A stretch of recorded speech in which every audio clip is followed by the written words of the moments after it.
couple of handouts. At Alsip County, we are from 3rd grade through 10th grade. We have Chromebooks for every student. So it has been my goal this year to go as paperless as possible. So I think I have like 5 handouts to hand out. So, but what I'm wanting to do with my students is I want to give them a voice that they otherwise would not have.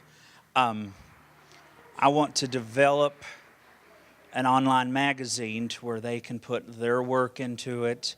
And it doesn't have to just be stories that they write or articles, because being an online magazine, we can put in video clips of their performances, music videos that they make. I've got some kids working already on some music videos. And I want to also bring in art into that. And I had my kids, we read the Mask of the Red Death. If anybody has ever read, I love that story. Oh my goodness. And if you have read the story, you know that in the end of it, there is this figure that literally kills everyone.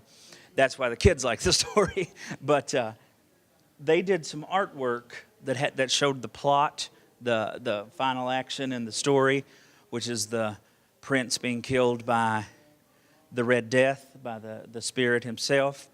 And with this magazine, we could actually, and I'm going to speak without that for just a second, we can actually upload these.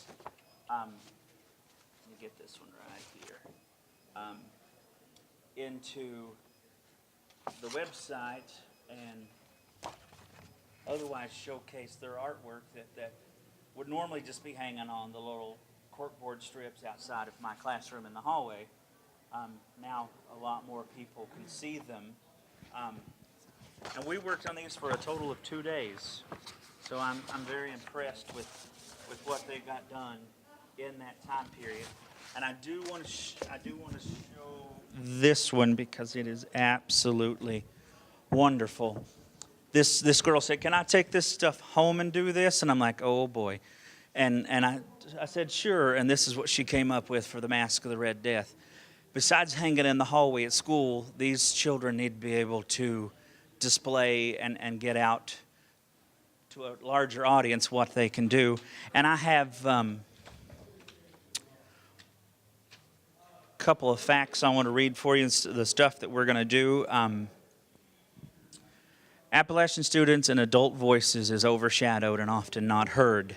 The creation of a digital magazine can help students and adults have a voice in government, education, reform, etc., as well as give them an outlet for creative expression.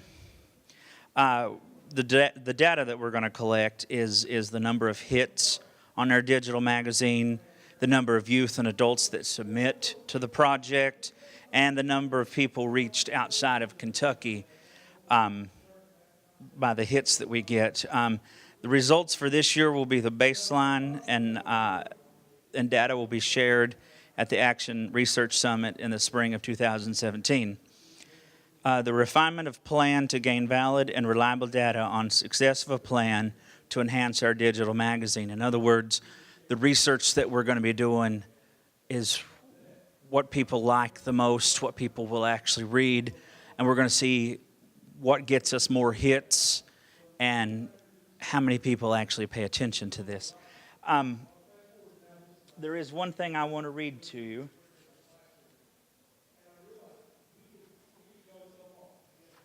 And in case you're wondering, my desk at school looks just like this, so this is nothing unusual. Where I'm from, I am from tall weeds in the garden, from the dirt in the yard that I play in every summer day. I am from the smell of warm chocolate brownies in the oven, from pancakes and syrup and butter and chocolate chips in the morning. I'm from the taste and smell of Grandma's amazing chicken and dumplings. From the taste of homemade cookies and Little Debbie cakes. I am from the sound of birds chirping and four-wheeler engines roaring. From the smell of grass and the sight of ladybugs outside. I am from Carly's talks that go on forever, the sound of school bells, a loud sister screams, and mother's demands. I am from the swoosh of the basketball hoop, from the sight of the beautiful fireworks and the American flag in the air on the 4th of July. That was done by a second grader. That poem definitely needs to be out there where someone else besides her classmates can hear it. And that's what we hope to do with the digital magazine. And we're going to use what is called ZooMag. And you get all kinds of things with this program between backgrounds you can use, places to insert videos. It basically, you're buying the format, and it has all kinds of awesome stuff on it that allows you to then post what you're going to put up, and makes it very user-friendly and also makes it very reader-friendly. Does anybody have any questions? Yes. Yeah, it's going to be off the schooling. Yeah. So, are you what grade teacher? I've been everything from 2nd to 12th right now. I'm 9th, 10th, and 11th. So, you art, literature, or both? Literature. Excellent. So, But I have taught art in the past, and instead of doing a review of the story, I'm just like, let's do a picture. That's more. it's like a mixture there, so I love that. That's really good. And also on YouTube, you can maybe get that kid into, if you're able to Google extra text stuff, you can actually make a really vivid thing that they put on your magazine too. Awesome. I saw some a lot of George Ellis. Yeah, and with them having Chromebooks, it's basically unlimited what they can do. Any other questions? Comments, etc.? Complaints? See the guy in the back. Thank you.